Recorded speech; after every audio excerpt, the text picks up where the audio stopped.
Well, guys, let's go ahead and move on to topic number 4. Another brother in the community who I support just blindly, and I'm gonna keep on doing that. And that is Mr. Michael B. Jordan. Okay. It looks like he's going to be making his directorial debut with Creed 3, and I could not be happier about this. And I'm coming to you first, Mr. One Take Big Dog, and I have the report right here. From what is this Collider as well? Michael B. Jordan to make directorial debut with Creed 3. This film will hit theaters Thanksgiving 2022. If you guys want to read that, you can. There's a link down to it in the description box below. But this is what Jordan had to say. Directing has always been an aspiration, but the timing had to be right. Creed 3 is that moment, a time in my life where I've grown more sure of who I am. Oh my goodness gracious, sure of who I am, holding agency in my own story, maturing personally, growing professionally, and learning from the greats like Ryan Coogler, most recently Denzel Washington, and other top-tier directors I respect, all of which sets the table for this moment. This franchise in particular, the themes of Creed 3 are deeply personal to me. I look forward to sharing the next chapter of Adonis Creed's story with the awesome responsibility of being its director and namesake. Mr. One Take Big Dog, are you a fan of Michael B. Jordan? Are you a fan of the Creed franchise? And how do you feel about him making his directorial debut with Creed 3? This honestly scares me because the first Creed is one of my favorite movies of all time. I absolutely love it from beginning to end. And I really did enjoy the second one. And I enjoy Michael B. Jordan as an actor. I don't love him, but I think he's good. I think he's really talented. I don't know if Creed 3 is the one I want Michael B. Jordan as his first film to direct. I don't want the Creed franchise to kind of do what the Rocky franchise did toward the end, but in this case earlier. Like I feel like he has a connection to it. I would have wanted his first film to be something a little bit more smaller, kind of like a little indie thing, kind of like how Regina King did with her One Night in Miami, or kind of like Jonah Hill did with a real small indie film mid-90s. I kind of would have wanted it to be something along those lines. But Creed 3, a film I feel has a lot of expectations, especially with the groundwork that the first two laid. It's not necessarily the film I think I want to see as Michael B. Jordan's directorial debut. That's just me. I ain't mad at you for that. I'm not. Lamont, what you got? Me and Larry talked about this on Friday, and I'm not the biggest Michael B. Jordan fan, and I started liking him more when 2 years ago they started talking about him becoming the Black Superman, and a lot of redneck Anglo-Saxons went in like, no, we can't have a story. I started liking him more then. Okay? So let me just go and throw that on out there. And after that, I did enjoy both of the Creeds, and I'm fine with him doing this because he's already directed David Makes Man, which is a TV series. And the TV series is pretty good if you haven't seen it. That's all Michael B. Jordan's puppy. He got funded by Oprah. He directed that whole thing himself. And it's a good TV series, David Makes Man. As long as he can include Sly Stallone's inspiration in this movie, I'm fine with him doing it. I think that as long as you keep the essence of what Creed and Rocky both mean, I don't see how he could mess it up. But being someone who's like One Take, who loves the franchise, and obviously Big Take loved Rocky too, I did too, you don't want to see this thing get mangled.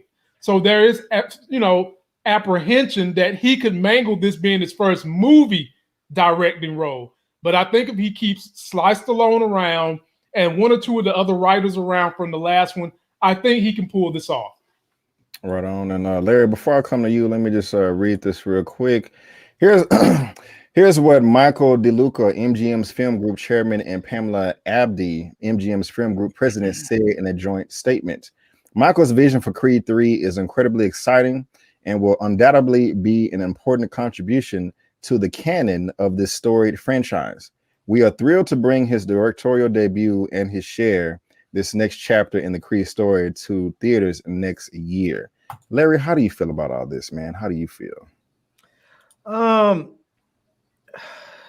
think I'm along with One Take Big Dog. I don't want to see this as his first. I don't want to see this as his directorial debut for a feature because he's gonna be in it. I would rather see him. I'd rather see his directorial debut in a feature film as a story that he's solely directing, so he doesn't have to worry about focusing on his performance and on directing. I think that's something that only really experienced actors can do. Most of them don't do it well when they first start doing it. I mean, sometimes people tell people they should stay in their lane. I'm not trying to do that, even though some people do, like Quentin Tarantino. You should stay in your directorial lane and stop trying to act, but right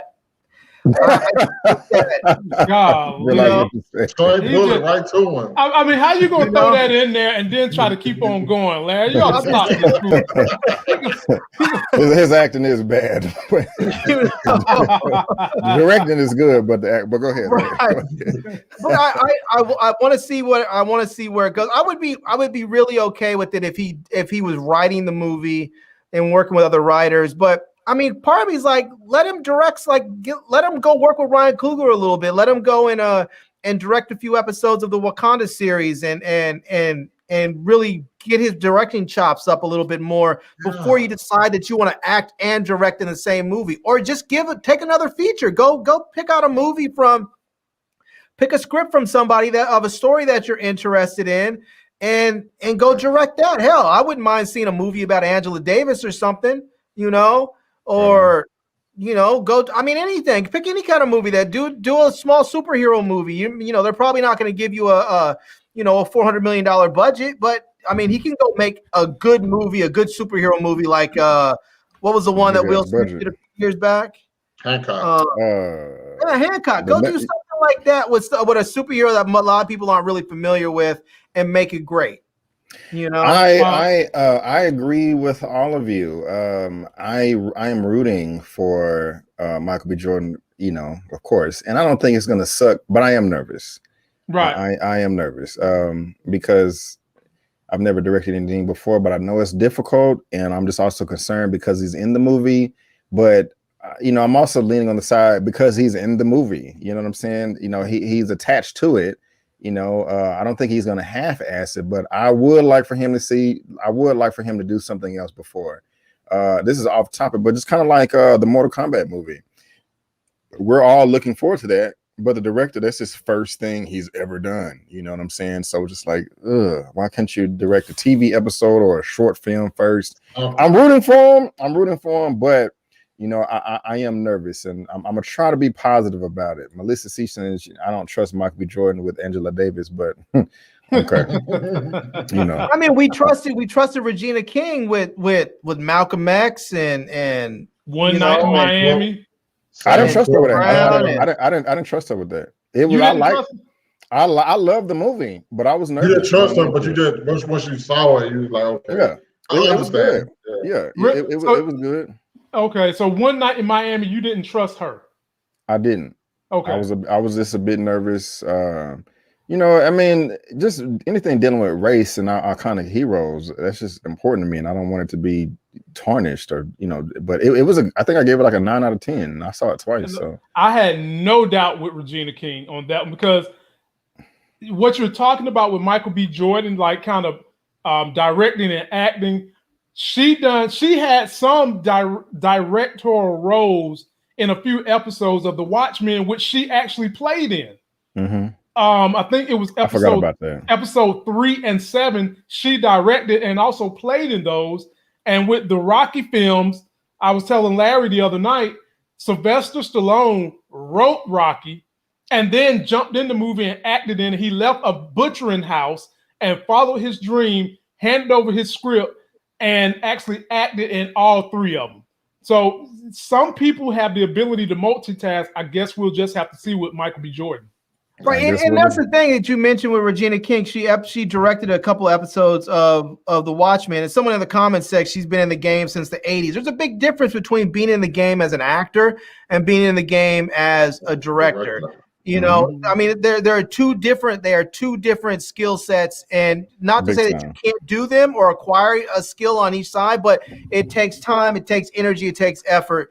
And you know, I'm hoping that it happens. I hope that they do it well. There are people that do it well. I mean, we see right now, Shanola Hampton from Shameless. She's directed a number of episodes of Shameless. She's heading down that same path. She wants to act and direct. And I think it's great when you're on a TV show, you can actually take that time to direct episodes of the TV show. Because if you're on a TV show that's been running for 200 episodes, if a couple of them are okay, no one's really going to knock the whole body of work because of 2 episodes, you know? And so it gives you the opportunity to get that experience, and hopefully they turn out great. But if they don't, you just chalk it up as a learning experience and move on, you know, and keep doing it elsewhere. No. But to throw somebody in a feature film they're acting in, I mean, dude's brave. I'll give it to him, no doubt. He's got heart.